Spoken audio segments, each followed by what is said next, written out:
You've probably been told the same advice for decades. Walk more. Hit your daily steps.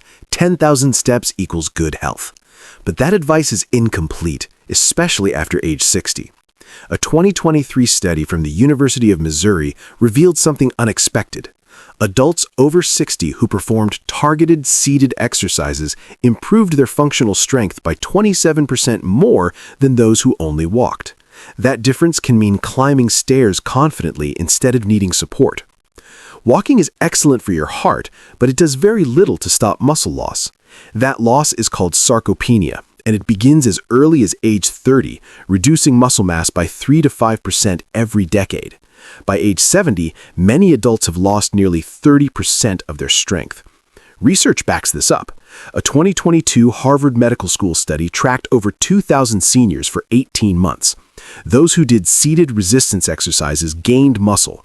Those who relied on walking alone continued to lose it, despite similar age and health.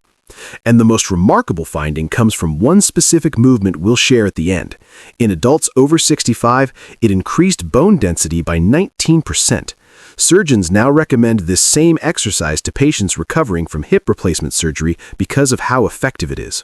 Before we begin, tell us your age and where you're watching from. We read every comment. Now, let's dive in. Number 5. Seated calf raises. This is one of the most overlooked exercises for older adults, yet it plays a major role in keeping your legs healthy and strong. Seated calf raises may look easy, but they train a vital system in your body.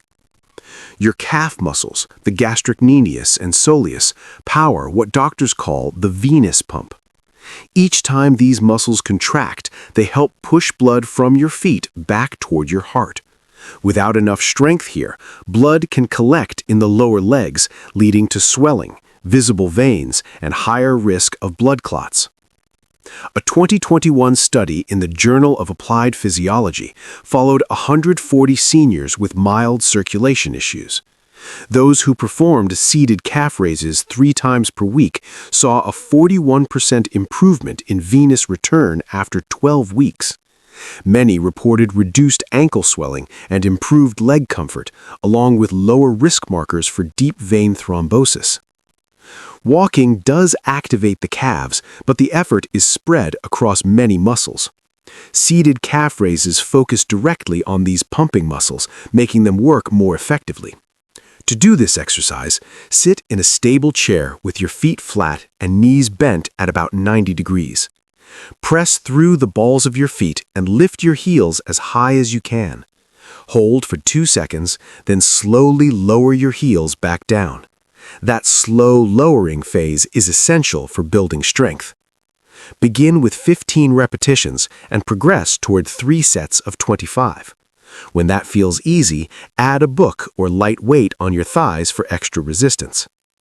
Doctors often recommend this movement because it places no stress on the hips or knees. All the work happens in the ankles and calves. Do this exercise daily, morning and evening if possible, and many people notice lighter, less swollen legs within 2 weeks. Now let's move on to the next exercise, which addresses a completely different issue. And if this video has been helpful, tap like and subscribe so more seniors can benefit from these daily health tips. Number 4. Seated knee extensions. This exercise strengthens the muscle that decides how easily you rise from a chair, step onto a curb, or get in and out of a vehicle. That muscle is the quadriceps, located on the front of your thighs, and it weakens faster than most muscles as we age. A 2020 University of Vermont study followed 400 adults over 60 for 5 years. Those who skipped targeted leg training lost an average of 16% of their thigh muscle. Participants who performed seated knee extensions just 3 times per week gained 4% instead. That is a 20% difference from one simple movement. Walking alone does not protect your quadriceps. On flat ground, these muscles are only lightly involved and never challenged with real resistance. Muscles grow only when they are asked to work.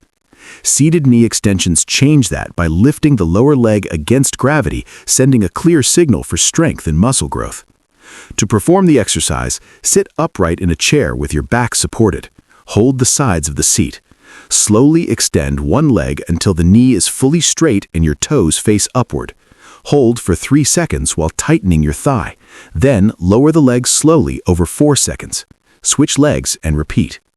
Aim for 12 repetitions per leg, rest 30 seconds, and complete 3 total sets. The most important part is the squeeze at the top.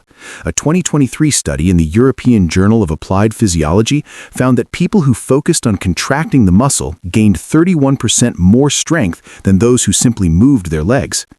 When this becomes easy, add light resistance using 2-pound ankle weights or a resistance band and increase gradually. Orthopedic specialists often recommend this exercise for adults over 60 because strong quadriceps reduce stress on the knee joint and help slow arthritis progression. Next, we'll cover an exercise that works a muscle most people don't even realize they rely on every day. And if you found this useful, like the video and subscribe to keep learning simple ways to stay strong. Number 3. Seated hip marches. Your ability to walk safely depends heavily on your hip flexor muscles, mainly the iliopsoas and rectus femoris. These muscles lift your leg every time you step forward. When they weaken, your stride shortens, your feet drag, and tripping becomes far more likely. A 2022 Mayo Clinic study analyzed walking patterns in 800 adults aged 60 to 85. The researchers found that weak hip flexors were the strongest predictor of falls. Seniors with the weakest hip flexors were 4 times more likely to fall within the next year. Falls are serious at any age, but especially after 65. According to the CDC, 1 in 4 adults over 65 falls each year, and 20% of those falls cause major injuries like fractures or head trauma. Hip fractures are especially dangerous, with 30% of seniors passing away within 1 year of the injury. Seated hip marches help prevent this by directly strengthening the muscles that lift your legs. The movement resembles walking, but with more control and resistance, which forces the hip flexors to work harder. To perform the exercise, sit near the edge of a chair with your back upright and core engaged. Lift one knee toward your chest as high as comfortable. Hold for 2 seconds, then lower slowly and switch legs. Move deliberately and avoid using momentum. Aim for 20 total repetitions, alternating legs. Complete 3 sets, resting 1 minute between sets. To increase difficulty, hold each lift for 5 seconds or add light ankle weights once the movement feels easy. Doctors have noticed that patients who practice hip marches regularly before joint replacement surgery recover faster afterward. The exercise also improves balance by training your core to stabilize your body while one leg is raised. Next, we move into exercises orthopedic specialists consider essential for maintaining independence.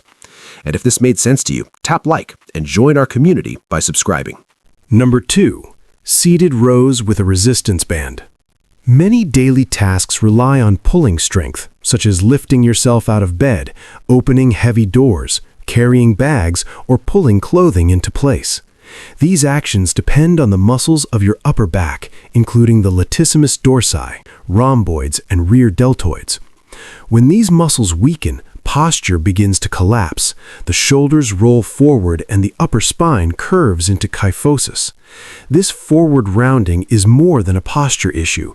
It reduces lung expansion, shifts your balance forward, increases fall risk, and often leads to persistent neck and shoulder pain. Walking does not train these muscles. During walking, the arms swing without resistance, leaving the entire back largely inactive. This is why many people who walk regularly still develop poor posture. A 2021 study in the American Journal of Physical Medicine and Rehabilitation followed 300 seniors for 6 months. One group focused only on walking. The other performed seated resistance band rows. The rowing group improved spinal posture by an average of 8 degrees, while the walking group showed no improvement. The rowing group also reported 63% less upper back and neck pain.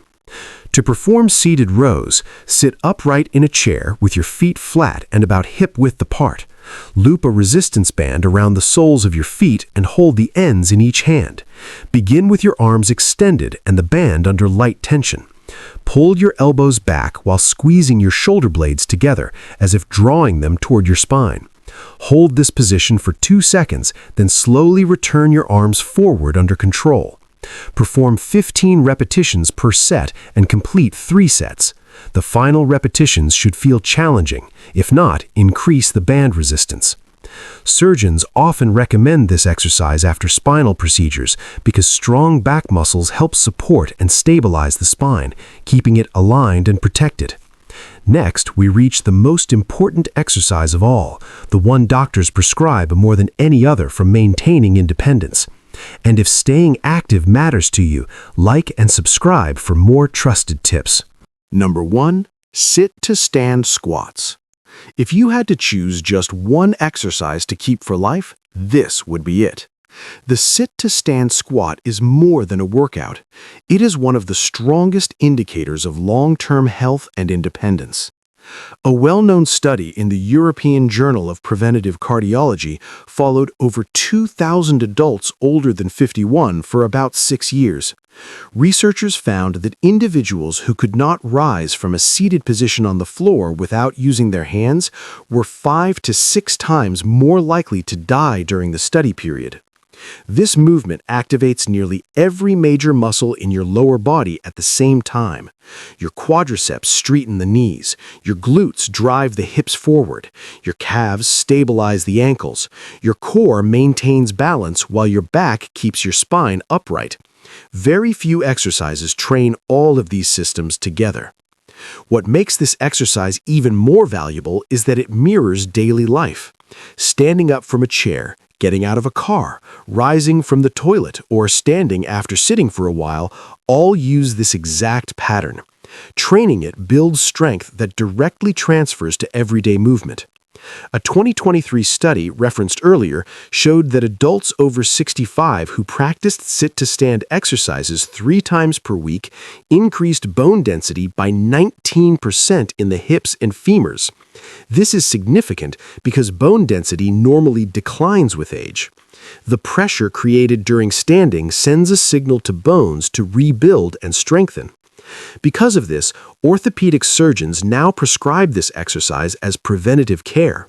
Patients with stronger legs and denser bones consistently recover better after joint surgery, and many surgeons assess sit-to-stand ability before approving elective procedures. To perform the exercise, sit in a sturdy chair with your feet flat and slightly wider than hip width. Cross your arms over your chest. Lean forward slightly, then push through your heels to stand fully upright. Pause for 1 second, then lower yourself slowly back down over 4 seconds. Lightly touch the chair and repeat without fully resting. Begin with 10 repetitions. Progress to 3 sets of 15. When ready, add light resistance, such as holding a small weight to your chest, or slow the lowering phase to 6 or 8 seconds for added challenge. Perform this exercise every other day. Within 4 weeks, everyday movements often feel easier, from standing up to climbing stairs, and confidence in daily life begins to return. In closing, these 5 chair exercises reflect what many orthopedic surgeons wish every adult over 60 practiced regularly. Walking absolutely has value, especially for heart health, but maintaining independence, preventing falls, protecting bone density, and preserving real muscle strength requires targeted resistance training, not walking alone. The research is clear. Seated exercises that challenge your muscles against resistance lead to better functional strength than walking by itself. You don't need a gym. You don't need fancy machines. You don't even need prior fitness experience. All you need is a solid chair, possibly a resistance band, and about 15 minutes 3 times per week. That small commitment can translate into more years of confident movement and independent living.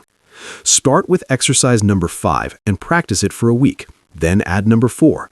Move through the list at a pace that feels right for you. By the time you reach sit-to-stand squats, your body will be prepared. Your future strength begins with what you do today. Now we'd love to hear from you. Which of these chair exercises are you planning to try first? Were you ever told that walking was all you needed after 60? Share your thoughts in the comments. And for more research-backed senior health strategies, don't forget to like and subscribe. Thank you for watching.